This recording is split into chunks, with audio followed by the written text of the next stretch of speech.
За та бүхний өдрийн амгаланг айлтгая. Өнөөдөр манай намын бүлгээс тариалангийн салбарт тулгамдаад байгаа асуудлаар бас санал бодлын сонсъё. Дараачийн ойрын хугацаанд хийх бодлогын арга хэмжээнүүд за урт хугацаанд Монгол Ардын намын хөтөлбөрт ямар асуудлаар яаж оруулах юм байдаг асуудлаар санал солилцох уулзалт хүрэлцээрсэн та бүхэнд баярлалаа. Тэгээ би бас ер нь яг хуу энэ натрын 3 аяыг бол Монгол Ардын нам гурвуулгын зохион байгуулсан гэдэг та бүхэн мэдж байгаа. За магадгүй өнөөдрийн энэ газар тариалангийн уналтын байдал натрын 4 дахь аяыг зохион байгуулах юм шаардлага гарч иж магадгүй гэж би бас дотроо бодож байна. Тэгээ би бол улсын хурлд сууж байгаа цорын гац тариаланч гэж өөрийгөө хэлж болно. Бид тариалангийн аж ахуй эрхэлдэг. Би хөдөө аж ахуйн инженер хүн. Би Төв аймгийн хөдөө аж ахуйн ерөнхий инженер хийж 10 жил Төв аймгийн тариалангийн талбайгаар явсан. Сая Вангур агрономчийн хэлдгээр 10 жил Төв аймгийн тариалангийн шарамын готлолд наалцсан юм хүн байгаа. За би энэ улсын хурлд сонгогдсноос хойш бол өнгөрсөн жил улсын хурлын байгаль орчин хүмүүсийн аж ахуйн байнгын орооны дараагаар томилогдож ажилласан. За ер нь бол 10 жил 14 удаа сонгогдтоо бол хөдөө аж ахуйн байнгын орооны гишүүнээр би байнга доктортой ажиллаж ирсэн. Тэгээ би бас тариаланчдаа нэг зүйлийг хэлээд өнөөдөр за ер нь бол анх одоо 90-ад оны дундуур бол манай улс төрчдийн дунд ямар яриа байсан бэ гэхлээр за ер нь өнөө маргаашгүй бид нэр одоо компьютер үйлдвэрлэнэ. Өнөө маргаашгүй гар утас үйлдвэрлэнэ. Ер нь хөдөө аж ахуйн салбар гэж юу юм бэ? Хөдөө аж ахуйг ярьсан хүнийг бол пупа хоцрогдсон гэж ойлгодог байсан. А яг энэ бол тэгэл амиа аргацаас аж ахуй байж маргааш бид нар компьютер үйлдвэрлэлээ гадаад гаргах чинь Toyota машин бараг өгсөрчин гэдэг. За өнөөдрийн нөхцөлд ингээ эргээд бол манай улс төрчдийн хувьд улс төрийн намуудын бодлогын хувьд бол хөдөө аж ахуйн салбар бол Монголын эдийн засгийн хамгийн гол тулгуур салбар юм а гэдгийг бол ойлгосон байж байгаа. За 40 мянгатад өсөөд нэг ч удаа Малтчны хотод очиагүй манай улс төрч хүртэл за хөдөө аж ахуйн салбар бол чухал юм байна. Энийг авч явах хэрэгтэй мэнэг ойлгосон байна. Тэгэхээр цаашдаа бол Монголын хөдөө аж ахуйн салбар, газар тариалан мал аж ахуйн салбар бол Монголын эдийн засгийн хамгийн тулгуур нь байх юм а.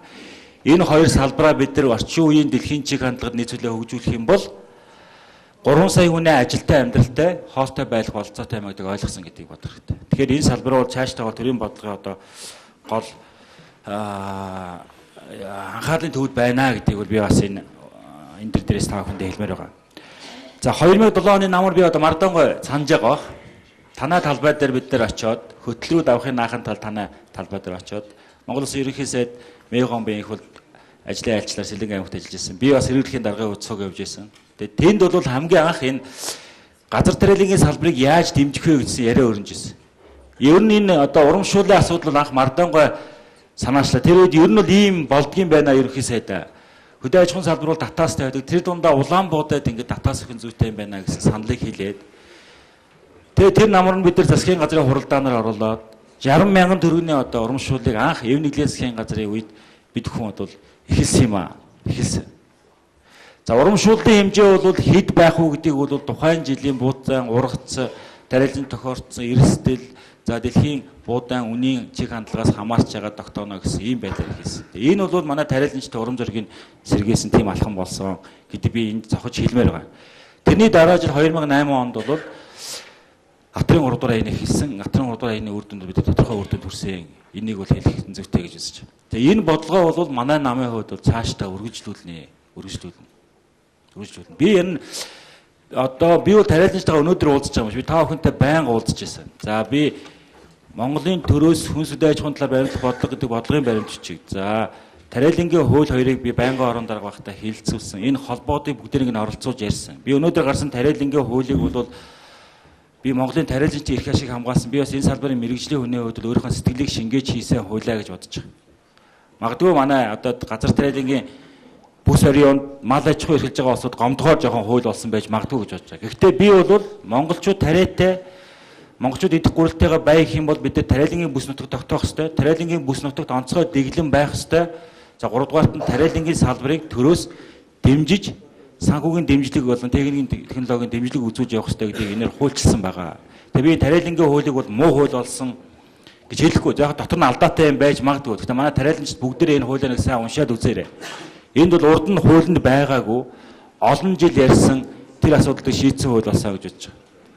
Төрөөс хүнс хөдөө аж ахуйн баримтлах бодлогыг манай байнгын ороо сотолсон. Энэ бодлогын баримтчийг бас манай тариаланчдыг уншаарай гэж үзэж байна. тэрэн дээр бол бас ойрын 10 жил тариалангийн салбарт төрөөс ямар бодлого баримтлах юм бэ? Ямар дэмжлэг үзүүлэх юм бэ гэдгийг яасан ийм бодлогын баримтлагч болсон шүү. Энд бол би бас тариаланч хүний хувьд өөрийнхөө сэтгэлийг шингээж одоо үг үсэг болгон дээр нь сууж гаргасан гэдгийг та бүхэн дэлгэр байгаа. Хэрэг одоо буруу дутуу зүйл байх юм бол хэлэх юм бол улсын хурлын энийг дараачийн нэмэлт засваруудаар олсоо явж болох юм аа гэж үзэж байна.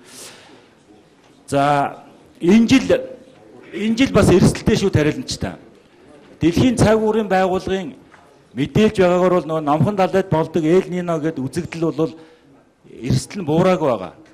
Тэгээ өнөөдөр Монгол оронд бол жоохон хүйтэн өвөл болсон болохоос биш дэлхийн бөмбөрцгийн хойд хагаст бол дэлхийн цаг уурын байгууллагын мэдээгээр бол бас хамгийн дулаан жил болсон гэж үзэж байгаа. Хамгийн дулаан жил болсон. Тэгээ энэ дулаан жил болно гэдэг бол номхон далайд үүсдэг Эл Нино үзэгдлийн эрч хүч нь буураагүй байна. Тийм учраас эрэх зам бол бөмбөрцгийн хойд талын бүс нутагт бол гам нүүрлэх аюултай гэсэн ийм одоо сэрэмжлүүлэг явагдаж байгаа. Тэгээ би бол цаг уурын байгууллагыг бас энэ талаар бол судалгаа шинжилгээ хийгээд юм гаргах гэж байнга шахдаг.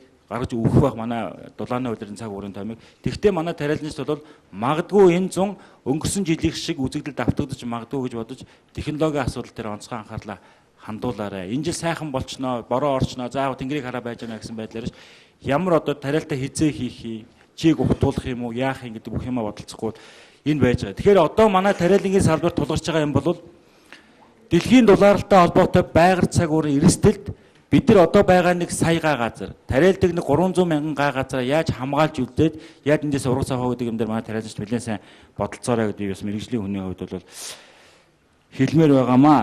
За энэ манай хөдөө аж ахуйн яамны хувьд бол одоо удаан ажиллаж байгаа, та нарын үгийг сонсохгүй байгаа, та нарын оронд зөрчил гараад байгааг бол би бас мэрэгжлийн хүний хувьд харж байгаа. Би байнга одоо тэднийх рүү бол бичиг цаас явуулж байгаа. Хамгийн сүүлд одоо ерөнхий сайдад энэ асуулга явуулсан байгаа. Одоо тулгамжаад байгаа та асуудлаар та одоо энэ асуудлыг шийдээч гэсэн байдлаар 6 асуудлаар бол асуудал явуулсан байгаа. Та бүхний тавьсан энэ тэдээс ангаар дамжуулах, зээлийг дамжуулах, зээлийг нэг 100 тэрбум төгрөгийн санхүүжилтийн эрхийг бол хөдөлгөөний банкд өгч байгаа юм байлээ. Үүнийгээ 25-аар нь таслахаар өнөөдөр өгөхгүй бол эн чинь одоо маргааш бараг тариалт эхлэн шүү дээ. Одоо чек авах борноо бол явж байгаа байх гэж бодож байна. Тийм учраас энийг маш хурдан шийдэх хэрэгтэй гэдэгт байнга хэлж байгаа. Ер нь бол энэ салбарын хувьд ганцхан манай хөдөө аж ахуй юм биш. Ер нь бүх салбар ингэж эзэнгүүдээд мэрэгжлийн бус хүмүүс очоод шинэ хүмүүс очоод хуучин хэдийгээ бүгдээр гаргаа хийсэн ийм байдал бол гарч байгаа. Төрийн алба бол эзэнгүүдэж байгаа. Энэ тал дээр бол Монгол Ардын намын бүлээс байнга анхаарал тавьж. Тийм учраас тариаланчтайгаа хамтарч бас энэ тал дээр бол онцгой одоо анхаарлаа хандуулж ажиллах юмаа гэдэг хэлмээр байна. За дараа нь бол манай холбоод хүчээ нэгтгээ хамгийн идэвхтэй явж байгаа манай одоо газар тариалангийн холбоо байна. За манай гунгаад орж байгаа холбоо байгаа. Хиний холбоо байгаа. Пернлегийн холбоо байгаа. Өөр юу байна? За энэ 3 лав байгаа бах тийм ээ. Тэг хүчээ нэгтгэж нэг талаас бүгдээрээ ингэж 2 тал болгож манай холбоод хуваагдаж ерөөсөө болохгүй. Хүчээ нэгтгэж бүгдээрээ тэмцлээ явуулаад энэ одоо салбарыг яаж өөдөн татах вэ? Дараа нь хэлээрэй. Тэгэж ажиллах нь бол зүйтэй. Тэгж хүчээ нэгтгэж ажиллаарай. Яг та нарын санаа нэгдэхгүй нүд байж байгаа бах. Магадгүй ингээд та бүхэн 2 өөр талд байгаад байх юм бол энэ улс төрийн хүчнүүдийн ямар нэгэн одоо сонгуульд өгч байгаа учраас олиосонд яваад тэр нь тэгээд энэ нэгээд байна гэсэн мэт. Тэгэхээр бидний хувьд бол би та нарыг юу гэж бодож байгаа гэхээр зөвхөн салбараа л хамгаалъя. Энэ иргэдийнхөө өмнө улс орныхоо өмнө хүлээсэн үүргээ биелүүлэх гэдэг үднээсээ явж байгаа тийм л холбоод гэж бодож байгаа. Тийм л үз. Тэгээд энэ дээр бас анхаарлаа хандуулаарай гэж. Тэгээд өнөөдөр бас манай мэрэгжлийн маш олон хүмүүс сугалсан байна. Манай төгсөлтийнхэнч байна, инженерүүд байна, агрономууд байна. Та бүхнийгээ харахад сайхан байлаа. Ер нь би цаашдаа бол манай хөдөө аж ахуйн салбарын жоохон улс төрт идэвхтэй бай. Оролцоо. Улсын хурлд ганцхан инженер сууж аж болохгүй шүү дээ. 2-3 агроном инженер сууж явах хэрэгтэй шүү дээ. Тэгэх юм бол энэ салбар чинь бол өөдөө дээшээ явхад бодлого боловсруулалт дээшлэх учраас манай хөдөө аж ахуйн бол дотроосоо бас улс төрчдийгөө бэлдэж энэ улс төрлөө оруулж тэ салбарын бодлогоо маш сайн өөдөн гаргаж ирэх хэрэгтэй. Тэгээ та бүхэнд амжилт хүсье. Ирэх жилийн ургац одоо ариун байх болтугай. Тэнгэр бурхан биднийг ивэж, хураа хайрлж, ургацаа өгнө гэдэгт бол би итгэлтэй байна. Тэгээ та бүхэнд амжилт хүсье. Баярлалаа.